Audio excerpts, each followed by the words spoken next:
지금부터 내가 해주는 얘기 들어주겠니? 할렐루야. 11월 11일 목요일 새벽입니다. 나 주님의 기쁨 되기 원하네 찬양 올려드립니다.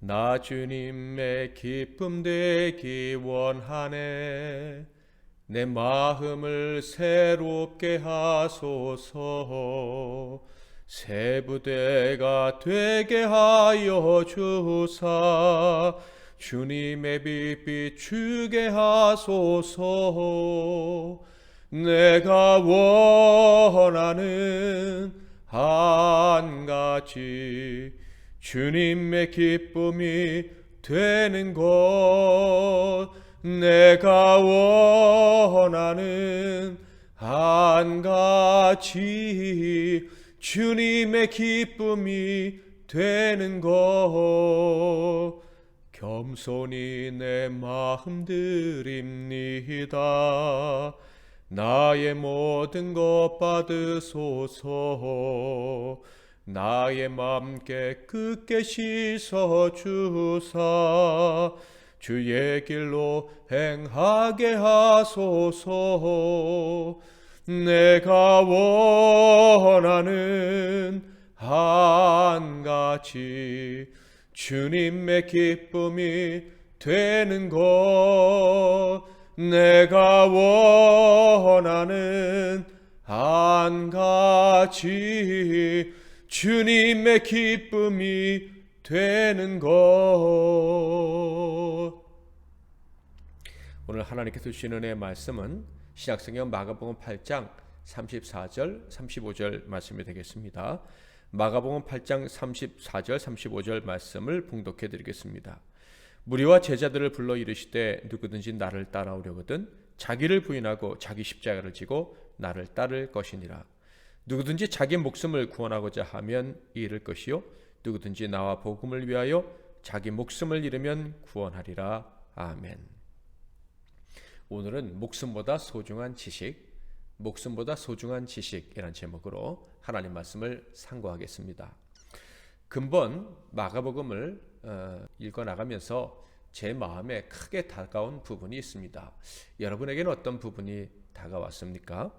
제 마음에 다가온 부분은 바로 제자들이나 무리들이 깨닫지 못하는 채로 주님을 따라가고 있다 하는 것입니다.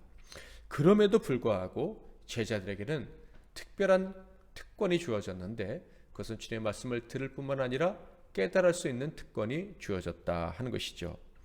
주님은 들을 귀 있는 자들과 들을 귀 없는 자들을 구별하셨는데 이 제자들은 들을 귀 있는 자로 구별해 주셨다 하는 거예요. 그래서 무리들에게는 대부분 비유로 말씀을 하셨는데 제자들에게는 그 비유로 말씀하신 다음에는 그 비유의 의미를 풀어주셨다 하는 것이죠. 그런데 이렇게 제자들은 듣고 깨달을 수 있는 특권을 받았음에도 불구하고 계속해서 주님께 책망을 받는 장면이 마가복음에 나오고 있습니다. 우리가 오늘 상고하게 될 마가복음 8장에서도 이 제자들이 예수님께 깨닫지 못했다고 책망받는 장면이 등장합니다. 오병이어의 기적을 베풀어 주셨고 또 칠병이어의 기적도 베풀어 주셨죠. 그것이 1절부터 10절에 나와 있습니다. 그러니까 물고기 5개와 물고기 2마리와 보리떡 5개로 5,000명을 먹이신 기적 이후에 또다시 물고기 2마리와 보리떡 7개로 4,000명을 먹이시는 기적을 행하셨다 하는 거예요. 그리고 역시 그때도 이 기적을 행하신 이후에 제자들과 배를 타고 가셨다 하는 것을 알 수가 있어요. 이 배를 타고 가시면서 예수님이 이런 교훈을 주셨습니다. 마가복음 8장 15절 예수께서 경고하여 이르시되 삼가 바리새인들의 누룩과 헤롯의 누룩을 주의하라 하시니 이 말씀은 바리새인들의 위선에 오염되지 말라는 말씀이었죠. 특별히 바리새인들은 하나님 말씀을 사랑한다고 하고 가르치며 살아가는 자들이었지만 정작 예수의 말씀 앞에서는 말씀이 아니라 표적을 보여달라라고 말을 했습니다. 계속해서 표적을 구하는 모습을 이 마가복음에서 볼 수가 있죠. 그러므로 예수님 말씀하시는 거예요. 그들처럼 말씀을 살아간다고 하고 실제로는 표적만 바라는 그런 어리석은 자가 되지 말라라고 말씀을 하신 거예요. 그런데 이 말씀을 들은 제자들의 대답은 어떤 것이었습니까? 16절 제자들이 서로 수군거리기를 이는 우리에게 떡이 없음이로다 하거늘. 그 배는 떡이 한 개 있었다고 하죠.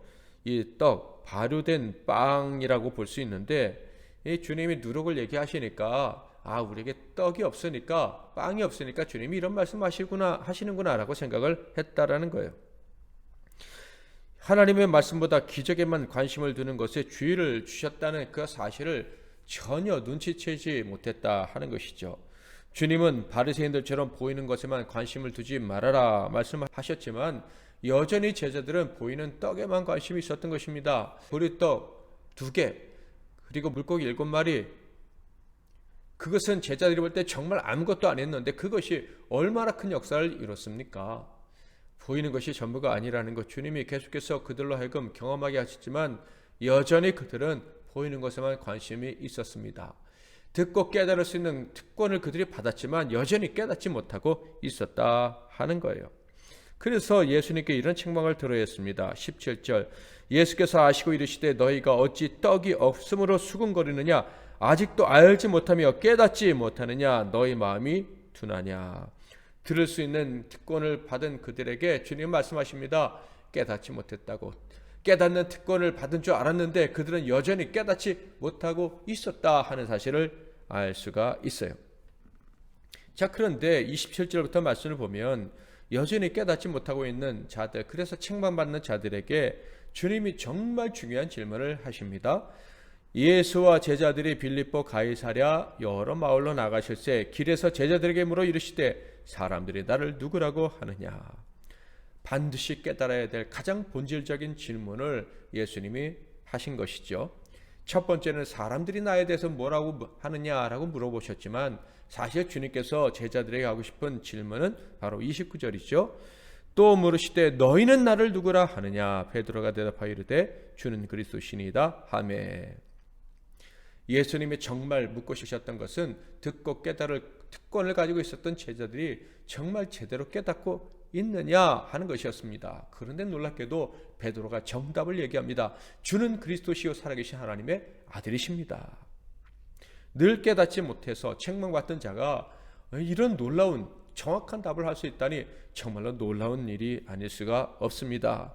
자, 그렇다면 베드로는 어떻게 이렇게 갑자기 놀라운 대답, 정확한 대답을 할 수가 있었을까요? 주님이 만족하실 대답을 할 수가 있었을까요? 그 이유가 무엇인지에 대해서 예수님이 정확히 알려주셨습니다. 마태복음 16장 17절에 기록되어 있죠. 예수께서 대답하여 이르시되 바요나 시몬아 내가 복이 있도다. 이를 내게 알게 한 이는 혈육이 아니요 하늘에 계신 내 아버지시니라. 이 깨달음, 이 지식은 이 알문 베드로 자신에게서 나온 것이 아니라 하나님께로부터 온 것이다. 베드로는 스스로 절대 알지도 못하고 깨달을 수도 없지만 하나님이 알고 깨닫게 하셨다라는 말씀이에요.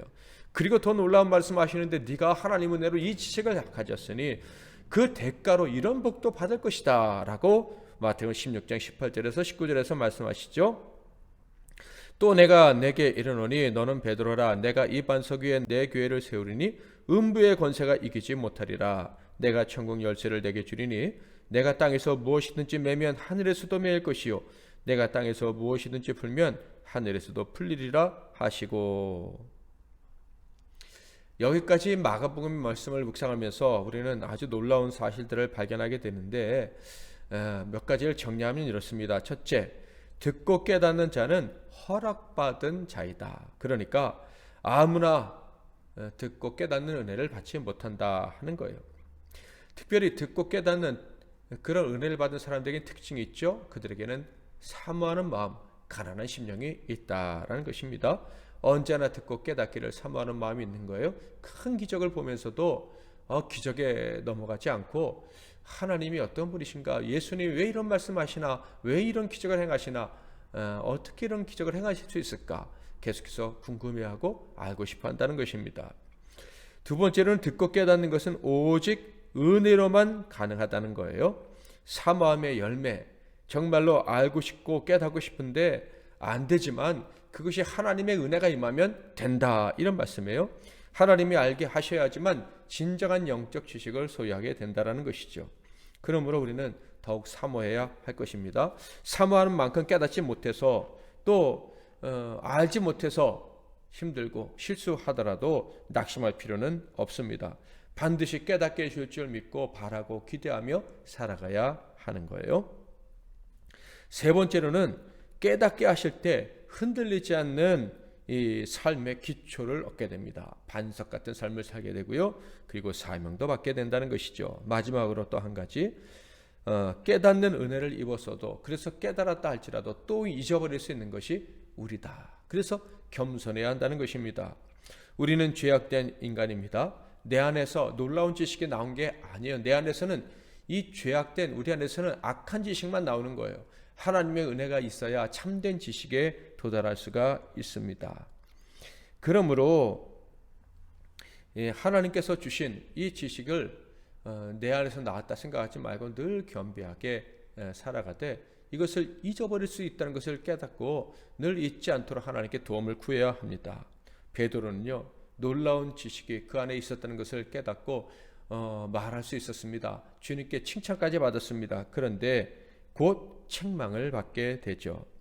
예수님은 베드로에게 그 놀라운 지식을 하나님이 주셨다는 것을 확인하신 이후에 더 놀라운 지식도 알려주십니다. 그것은 예수님이 하나님의 아들로 이 땅에 오신 이유에 대해서인데 그 십자가에 못 박혀 죽으시고 3일 만에 부활하실 것이라는 말씀이었습니다.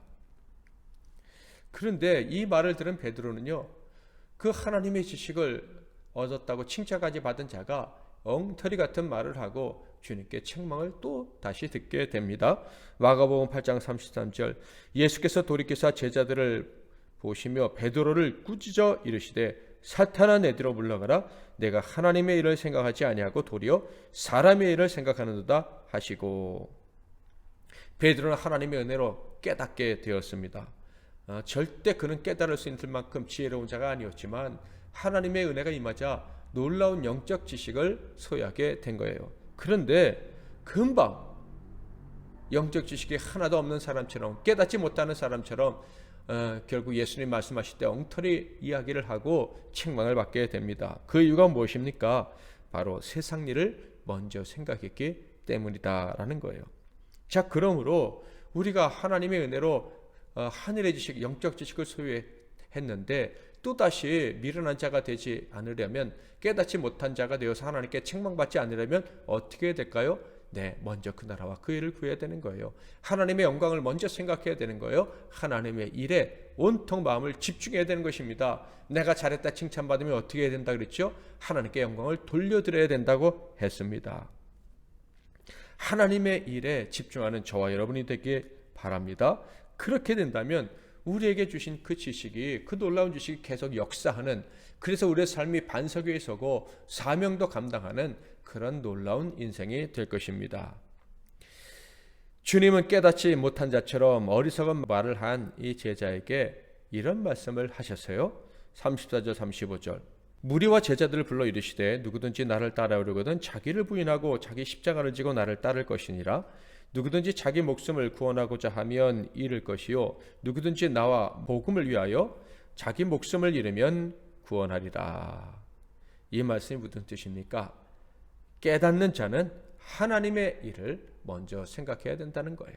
깨닫는 은혜를 입었다면 또다시 깨닫지 못한 자처럼 어리석은 그런 삶을 살고 싶지 않다면 하나님의 일을 먼저 생각하는 자가 되어야 하는데, 그 일이 목숨을 내어 놓아야 하는 일이라 할지라도 언제나 하나님의 일이 먼저 되어야 한다라는 말씀입니다. 예수님은 이 말씀하신 대로 본을 보여주셨죠. 예수님이 왜 베드로가 하나님의 놀라운 은혜로 하나님의 그 진리를 깨달은 다음에 십자가를 지고 죽을 것이다 라는 예언의 말씀하셨습니까?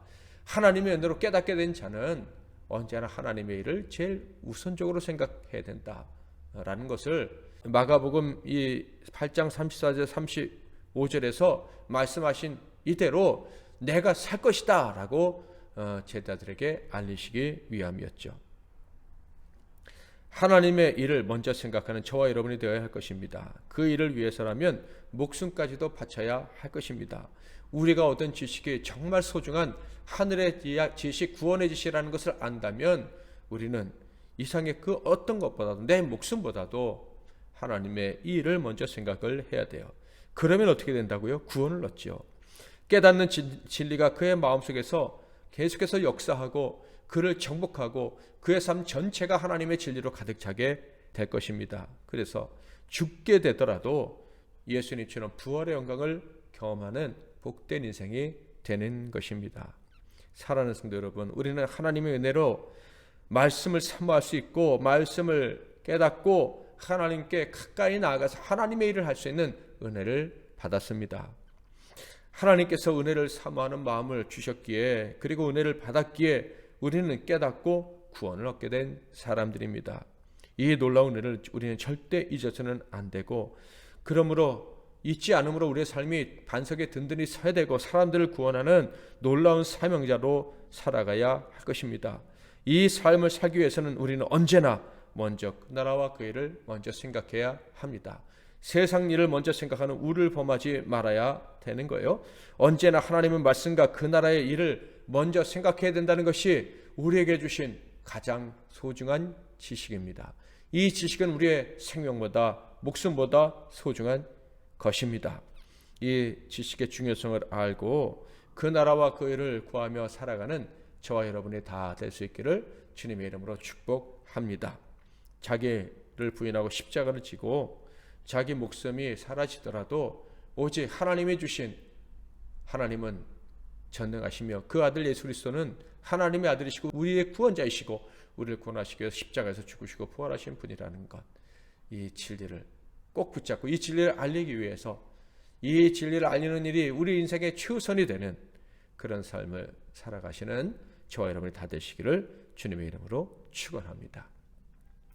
말씀 붙잡고 기도하시고 오늘 하루도 승리하는 하루가 되시기를 바랍니다. 하나님 아버지, 깨닫는 은혜를 저에게 허락해 주셔서 감사합니다.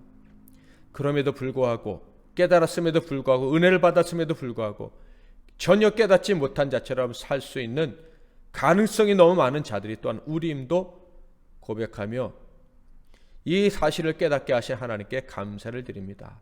하나님, 이제 알았사오니 이 놀라운 지식, 놀라운 깨달음을 잃어버리지 않는 삶을 살게 하옵소서.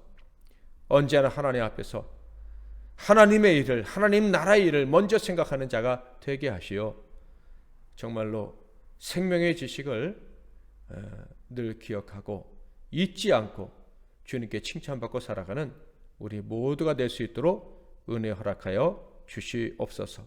목숨보다 하나님이 주신 이 놀라운 구원의 지식이 더 소중함을 알고 언제나 하나님의 일을 마음에 두고 살아가게 하옵소서. 오늘도 그런 하루가 되기를 바라며 예수 그리스도의 이름으로 기도하옵나이다. 아멘.